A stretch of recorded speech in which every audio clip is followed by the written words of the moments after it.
Hello guys, तर स्वागत आहे तुमचं आपल्या या यूट्यूब चॅनलवरती. मित्रांनो, चॅनलवर नवीन असाल तर चॅनलला सबस्क्राईब नक्की करा आणि अशाच नवनवीन अपडेट्स आपल्या चॅनलवरती पाहत राहा. चला तर मग व्हिडिओकडे बघूयात.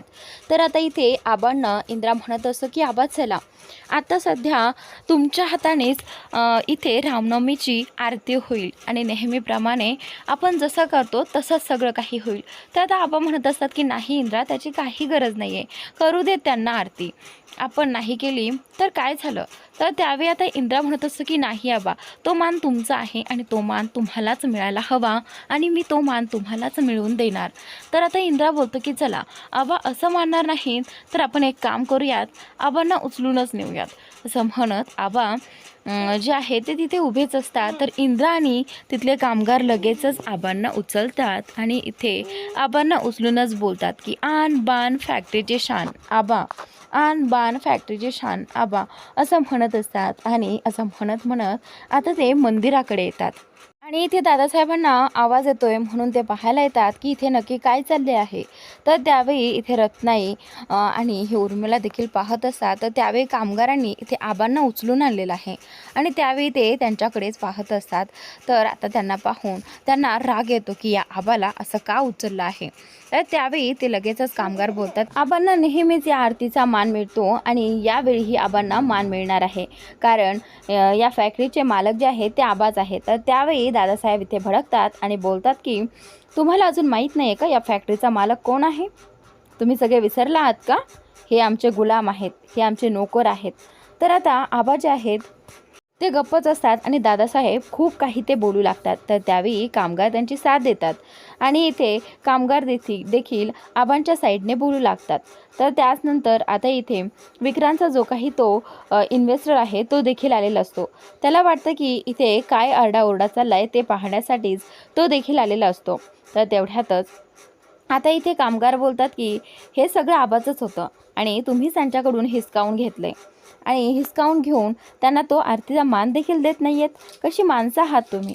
तर त्यानंतर राणी तिथे येते आणि राणी दादासाहेबांच्या जवळ जाऊन उभी राहते आणि बोलते की हे तुम्ही जे काही केलं आहे ना ते खूप चुकीचं आहे. आणि हे पहा, हे जे कामगार आहेत ना ते आबांनी कमवलेले आहेत आणि ते नेहमी आबांची साथ देणार, कधीही तुमची साथ देणार नाही. तर राणी खूप काही बोलू लागते आणि तिच्या बोलण्याने दादासाहेबांना खूप राग येतो. तर त्यावेळी दादासाहेब बोलतात की कुणीही येऊ दे, पण ही फॅक्टरी माझ्या नावावर आहे आणि ह्या फॅक्टरीचा मालक मीच आहे आणि हा आरतीचा मान देखील माझाच आहे. त्यामुळे तुम्ही सगळ्यांनी गप्प बसायचं आणि शांत राहायचं. जास्त आवाज केला तर बघा मग. तर त्यावेळी दादासाहेब जे आहे ते धमकी देत असतात कामगारांना आणि हे सगळं आता इथे तो जो इन्व्हेस्टर आहे तो पाहत असतो. कसं कामगारांमध्ये, आबांमध्ये, इंद्रा राणीमध्ये आणि या दादासाहेबांमध्ये या फॅक्टरीसाठी वाद चाललेले आहेत, हे सगळं तो इन्व्हेस्टर पाहतो. आणि त्यानंतर राणी लगेचच म्हणते, तुम्ही काहीही करा पण तुम्ही ही कंपनी आमच्याकडून हिसकावून घेतली आहे आणि ती आम्ही मिळवूनच राहू. ती कोर्टाकडून म्हणा, कशाकडून म्हणा, आम्ही या फॅक्टरीसाठी कोर्टामध्ये सुद्धा जायला तयार आहोत आणि एकदा का आम्ही कोर्टाकडे गेलो तर आम्हाला तिथला निर्णय मान्य असेल. तर त्यावेळी दादासाहेब बोलतात की ए हुकुमाची राणी, तुला जे करायचं आहे ना ते तू कर, पण ही फॅक्टरी आता माझी आहे आणि या फॅक्टरीचा मालक देखील मीच आहे आणि ही फॅक्टरी मी कुणाच्याही हवाली करणार नाही. तर दादासाहेब जे आहेत ते बोट करून राणीकडे पाहत असतात. इकडे इंद्राला, आबांना आणि राणीला सगळा प्लॅन त्यांचा चालूच असतो, कारण त्यांना हे सगळं त्या इन्व्हेस्टरला ऐकायचं असतं आणि इन्व्हेस्टरचं मत बदलायचं असतं. त्यासाठीच हे सगळं राणी, इंद्रा, आबा आणि कामगार मिळून करत असतात. इन्व्हेस्टरनी सगळं काही दादासाहेबांचं बोलणं ऐकलेलं आहे. त्यावेळी इन्व्हेस्टर जो आहे तो विक्रांतला बोलतो की विक्रांत, हे काय आहे मला सांगा. सगळे काही पेपर्स क्लिअर होते आणि मग इथे या फॅक्टरीसाठी वाद का चालला आहे. तर आता विक्रांत बोलतो की ते काही नाही, थोडं मिसअंडरस्टँडिंग झालं आहे. हे पहा सर, तुम्ही ऐका माझं. तर त्यावेळी दादासाहेब जे आहेत ते ऐकायला तयारच नसतात. विक्रांत सांगतो की दादासाहेब हे पहा, थोड्या वेळासाठी शांत राहा, तर दादासाहेब बोलतात की तू गप्प बस, तू मला शिकवू नकोस मी काय करायचं आणि काय नाही ते. या फॅक्टरीचा मालक मी आहे आणि मला काय करायचं आहे आणि काय नाही करायचं ते मी माझं बघेन, तू गप्प बसायचं. तर आता विक्रांतचं देखील इथे दादासाहेब ऐकत नाहीत. आणि त्यानंतर आता इथे राणी आणि इंद्रा दोघेही जण गालातली गालात हसत असतात आणि इन्व्हेस्टरचा चेहरा मात्र ते पाहत असतात. तुम्हाला काय वाटतं, तुम्ही आम्हाला नोकर म्हणून गुलाम बनवताल? आणि हे पहा, आमचाही हक्क आहे आणि तो हक्क आम्ही मागू शकतो आणि आम्ही त्यासाठी कोर्टात देखील जाऊ शकतो. त्यामुळे विचार करा की या फॅक्टरीचा मालक कोण आहे. तर त्यावेळी राणी मुद्दाम सारखं कोर्टाचं नाव घेत असते. त्यामुळे इन्व्हेस्टरला कळावं आणि इन्व्हेस्टरने ही डील कॅन्सल करावी. तेवढ्यातच इन्व्हेस्टर पुढे येतो आणि बोलतं की विक्रांत, तुम्ही तर माझ्याशी खोट्याने व्यवहार करत होतात. हे सगळं लपून ठेवून माझ्याशी तुम्ही डील करायला निघाला होतात. पण मला आता सत्यता कळाली आहे. मी कधीही वादग्रस्त ही फॅक्टरी घेऊ शकत नाही. मला नको आहे असली डील. तर त्यावेळी आता इथे राणी बोलते की हो सर, ही माणसं अशीच आहेत. यांनी सख्यांना सोडलं नाही तर तुमचं काय. ही माणसं फसवणूक करतात. यांनी आमची देखील फसवणूक केली आणि आमच्याकडून ही कंपनी स्वतःची नावे करून घेतली. राणी खूप काही बोलते आणि दादासाहेब इथे ही राणीला खूप बोलायला सुरुवात करतात. पण आता दादासाहेबांच्या समोर राणी खूप काही बोलते. दादासाहेबांचं सुद्धा तोंड बंद झालेलं असतं. त्यांना काय बोलावं तेही कळत नसतं, पण कुठेही ते बडबड करत असतात. त्यांना वाटतं की एवढ्या सगळ्यांसमोर या पोरीने माझी लायकी काढली. तर त्यानंतर विक्रांतला इथे राणीचा, इंद्राचा आणि या दादासाहेबांचा देखील राग आलेला असतो. पण आता तो राग या इन्व्हेस्टर समोर दाखवता येत नाही. तर त्यावेळी इन्व्हेस्टर बोलतो की विक्रांत, हे बघ आता खूप झालं, आता मी ही डील इथेच आत्ताच कॅन्सल करतोय. असं म्हणत आता ती डील कॅन्सल झालेली आहे. आणि त्यावेळी विक्रांत बोलतो की हे पहा, तुम्ही एकदा मी रिक्वेस्ट करतोय, तुम्ही जरा समजून घ्या. हे पहा, असं काहीही नाही आहे. हे फक्त थोडंसं काहीतरी मिसअंडरस्टँडिंग झाली आहे म्हणून सगळं होत आहे. तर त्यावेळी आता इथे दादासाहेब जे आहेत ते विक्रांतला आणखीन खूप काही बोलतात आणि हा जो इन्व्हेस्टर आहे तो तिथून निघून जातो. आणि त्यानंतर आता राणीला आणि इंद्राला बाकी सगळ्यांनाच हसायला येतं, कारण त्यांना जे करायचं होतं ते तर झालंच होतं. दुसऱ्याच्या हातात कंपनी जाऊ द्यायची नव्हती म्हणून राणीने, इंद्राने हा प्लॅन केला होता त्या इन्व्हेस्टरला कळण्यासाठी. तर आता इकडे दादासाहेब बोलतात की तुमच्यामुळे जर माझ्या कंपनीचं नुकसान झालं ना, ते मी अजिबात खपून घेणार नाही. आता बघा मी तुमच्यासोबत काय करतो ते.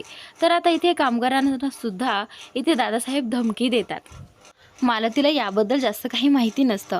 मालती सगळं काही ऐकत असते. इकडे आबांना सगळं काही लक्षात येते की आता प्लॅन जो आहे तो आपल्याच प्रमाणे चाललेला आहे. त्यामुळे हे दोघेही जण मनातली मनात हसत असतात. आणि इकडे विक्रांतचा चेहरा मात्र पाहण्यासारखा झालेला असतो, कारण विक्रांतने जो प्लॅन केला होता तो चांगलाच फसला आहे आणि तोही राणीमुळेच. तर आता इकडे दादासाहेब राणीला धमकी देतात आणि कामगारांना देखील धमकी देतात. कामगारांना बोलतात की तुमचं खूप झालं, आता ना मी तुम्हाला सोडणार नाही. आणि आता इकडे विक्रांत जो आहे तो जाता जाता इन्व्हेस्टरच्या मागे जाऊ लागतो आणि बोलू लागतो, रिक्वेस्ट करू लागतो की हे पहा, हे असं नाही आहे सर, तुम्ही ऐकून तरी घ्या माझं. ही जी कंपनी आहे त्याचे जे काही डॉक्युमेंट्स आहेत सगळं काही क्लिअर आहे, तुम्ही माझं ऐकून तरी घ्या, तुम्ही एकदा पुन्हा चेक करून घ्या. तर त्या इन्व्हेस्टर बोलतो की नाही, माझं ठरलं आहे, मला ही वादग्रस्त फॅक्टरी नको आहे, त्यामुळे आत्ताच मी माझी डील कॅन्सल करून इथून जात आहे. तरी देखील तो विक्रांत जो आहे तो त्या डीलरच्या मागेच चाललेलं असतं. त्याला वाटतं की कदाचित मी मागे गेल्यानंतर, मी रिक्वेस्ट केल्यानंतर ते ऐकतील, पण इथे ते कोणाचंही काहीही ऐकून घेत नाही. त्यांना वाटतं की हा विक्रांत त्यांना फसवायला निघाला होता हे सगळं करून. तर आता इकडे राणी आणि इंद्रा दोघेही जण एकमेकांकडे नजर टाकतात आणि दोघेही जण हसू लागतात. विक्रांतने दादासाहेबांना काही सांगितलेलं नसतं की तो फॅक्टरी विकायला निघाला आहे वगैरे. त्यांना वाटतं की कदाचित कुठली तरी डील असेल, करायची असेल, एकत्र काम करायचं असेल, त्यासाठीच तो इन्व्हेस्टर आलेला असेल. तर त्यानंतर आता इथे दादासाहेबांना या बाबतीत काही माहीत नसल्यामुळे ते इथे राणीसमोर काही बोलले आणि त्याचमुळे ही डील खरं तर कॅन्सल झालेली आहे. तर आता इकडे राणी जी आहे ती देवाकडे पाहते आणि आता मनातच देवाचे आभार मानते. आबा देखील तसंच करतात, त्यांच्या सगळं काही मनासारखं होतं. आणि त्यानंतर इकडे दादासाहेब सगळ्यांना बोलतात की जर तुमच्यामुळे माझ्या फॅक्टरीचं जास्त नुकसान झालं तर मी तुमच्याकडे बघून घेईन. तर त्यावेळी रतन आणि गोट्या बोलतात की म्हणजे तुम्ही विसरलात का, जे वस्तीमध्ये झालं होतं, तुम्ही सगळेजण आला होतात, ते काठी आणि त्या तुमच्या गाडीवरती बुसकाट वगैरे सगळं विसरलात. तर त्यावेळी दादासाहेब जे आहेत ते आठवू लागतात की हा रतन आणि गोट्या काय म्हटले होते, तुम्ही जर जास्त शहाणपणा केला तर या गाडीचा भुगा होईल आणि इथेच तुमचं भुसकाट होईल, असं देखील ते बोलले होते, काठी वगैरे हातात घेऊन धमकी देऊन. तर त्यानंतर दादासाहेबांना सगळं काही आठवतं आणि दादासाहेब बोलतात की काय तू काय करणार आहेस, चल कर, मी पण बघून घेतो की तू काय करतोय म्हणून. तर दादासाहेब एवढंच बोलतात आणि आता पुन्हा त्यांना इशाऱ्याने धमकी देतात की हे आता खूप झालं, आता तुम्हाला ना ह्या कामावरून काढूनच टाकलं पाहिजे. दादासाहेब त्या सगळ्यांसमोर म्हणतात. राणी तशीच पाहत उभी राहते आणि आता इथे आबांचं काम तर झालेलं असतं. आबा लगेचच पुढे येतात आणि बोलतात की हे बघ दादा, तुला पाहिजे ना ह्या आरतीचा मान, तुला हवा आहे, हे बघ तूच कर आरती, मला नकोय तो मान. तर त्यावेळी कामगार नाराज होतात की आबाने असं का केलं. तर त्यावेळी आबा बोलतात की हे बघ, तू असं काही करू नकोस दादा, तू यांना कामावरून वगैरे काढून टाकू नकोस, मी तुझ्या पाया पडतो, मी तुझ्यासमोर हात जोडतो. जर माझ्यामुळे या सगळ्यांची नोकरी गेली तर ते काय खातील आणि या सगळ्याचं गिल्ट मलाच येईल, त्यामुळे माझा एक, मी तुझ्या पाया पडतो, यांना कामावरून काढून टाकू नको. तर त्यावेळी आता इथे दादासाहेब बोलतात की जयसिंगा आला ना लायकीत, आता लायकीतच राहायचं, नाहीतर बघ काय होईल पुढे, असं म्हणत आता ते मिशीला हात लावत मोठमोठ्याने हसू लागतात. आणि इकडे इंद्राला त्या सगळ्याचा राग येत असतो, आबांनी असं का केलं त्यालाही वाटतं. तर त्याचनंतर आता इथे विक्रांत जो आहे तो रागाने निघून गेलेला असतो आणि इन्व्हेस्टरच्या मागे गेलेला असतो आणि त्याला आता प्रचंड राग आलेला असतो आणि तो एकटा तिकडे असतो. तर आता इथे दादासाहेब जे आहे ते बोलतात की राणी जाय, ते आरतीचं ताट घेऊन ये, खूप झालं, आता आरतीचा टाईम होतोय, आता त्या आरतीचा मान आम्हाला हवा आहे. तर आता राणीलाच पाठवून त्याने त्या आरतीचं ताट आणायला सांगितलेलं असतं. राणी जी आहे ती इकडे आरतीचं ताट घेण्यासाठी आलेली असते आणि हातगाडीवरती काही फुलं आणि ते ताट तिथे कामगारांनी ठेवलेलं असतं. तर आता इकडे अजित आणि बाकी सगळेजण उभे असतात आणि आरतीच्या ह्याची वाट पाहत असतात की कधी एकदा दादासाहेबांच्या हातातून आरती होईल, याची सगळेजण वाट पाहत असतात. तेवढ्या समोरून विक्रांत येतो आणि विक्रांत मोठ्याने ओरडतो की राणी, हे सगळं फक्त तुझ्यामुळे झालं आहे, आज तुझ्यामुळे माझा खूप लॉस झाला आहे आणि आता मी तुला सोडणार नाही. विक्रांत असं सगळं खूप मोठ्याने बोलतो आणि इथे मंदिरात जे जे जण थांबले होते त्या सगळ्यांना ते ऐकायला येतं. आणि त्याच वेळी इंद्राला कळतं की आता राणी तिकडे एकटीच आहे, विक्रांत तिच्यासोबत काहीही करू शकतो. तर लगेचच इंद्रा तिथूनच बाहेर पडतो आणि मंदिरातूनच उडी मारून बाहेर पडतो की काय चाललंय इकडे, इंद्रा का राणीवरती भडकलेला आहे आणि तो तिच्याशी काय करणार आहे असं त्याच्या मनात येतं आणि तो लगेचच पुढे येतो. तर आता इकडे राणी विक्रांतला समजावून सांगण्याचा प्रयत्न करत असते की मी काहीही केलेलं नाही आहे, पण विक्रांत जो आहे तो हे सगळं राणीवरती ढकलतो. त्याला वाटतं की हा यार राणीचाच प्लॅन होता. खरं तर आता विक्रांतच्या लक्षात येतं की हा सगळा प्लॅन ह्या राणीचाच होता आणि म्हणूनच तो तिला सोडणार नाही. त्याने त्या हातगाडीवरती राणीला ढकललं आणि ती तशीच पडली आणि ती जोरात विक्रांतने त्या हातगाडीला धक्का दिलेला आहे. आणि त्यावेळी इंद्रा जो आहे तो पुढून राणीला वाचवण्यासाठी येतो आणि खरं तर त्या हातगाडीवरतीच तो पडतो आणि त्याच वेळी राणी आणि इंद्रा दोघीही जण एकाच त्या हातगाडीवरती असतात. राणी इंद्राकडे पाहते तर इंद्रा राणीकडे पाहत असतो आणि त्याच वेळी आता त्या दोघांना एक प्रसंग आठवतो जो की मागच्या रामनवमीचा. तर त्यावेळी आता इथे विक्रांत हे सगळं पाहून त्याला आणखीनच राग येतो, हे लैला मजनू इथेही आले. तर त्याचनंतर हा विचारही त्याच्या डोक्यात येतो आणि त्यानंतर इंद्रा राणीला एकदम क्लिअरली आठवतं की ते दोघेजण मागच्या वेळी देखील असेच या हातगाडीवरती पडले होते आणि दोघे हे जण थेट मंदिराच्या समोर जाऊन उभी राहिले होते. तर आता हातगाडी जी आहे ती चाललेलीच असते पुढे पुढे.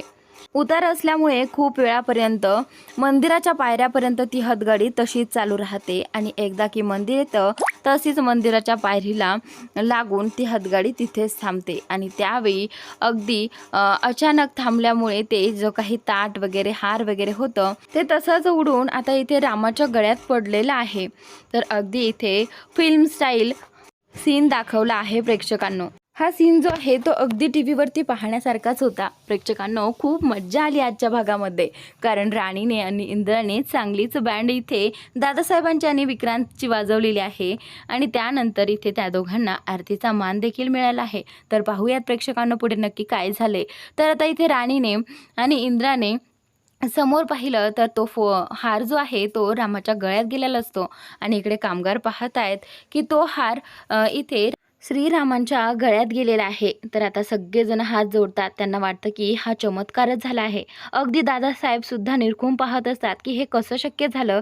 तर त्यावेळी आबासाहेब जे आहेत ते बोलतात की देवालाही हेच हवं होतं. राणी आणि इंद्राच्या हातून त्यांची पूजा व्हावी, त्यांना मान मिळावा. तर आता हे सगळं पाहून दादासाहेबांना राग येतो, कारण त्यांचा मान ह्यांना भेटला आहे.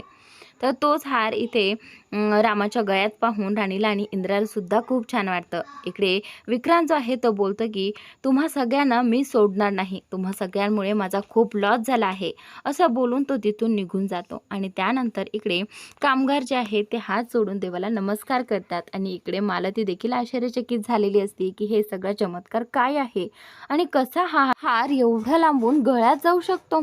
तर त्याच नंतर आता पाठीमागून विक्रांत इंद्रा आणि राणीला धमकी देत असतो आणि बाकी सगळ्यांना देखील धमकी देतच असतो. तर त्यावेळी त्या धमकीकडे कुणीही लक्ष देत नाही.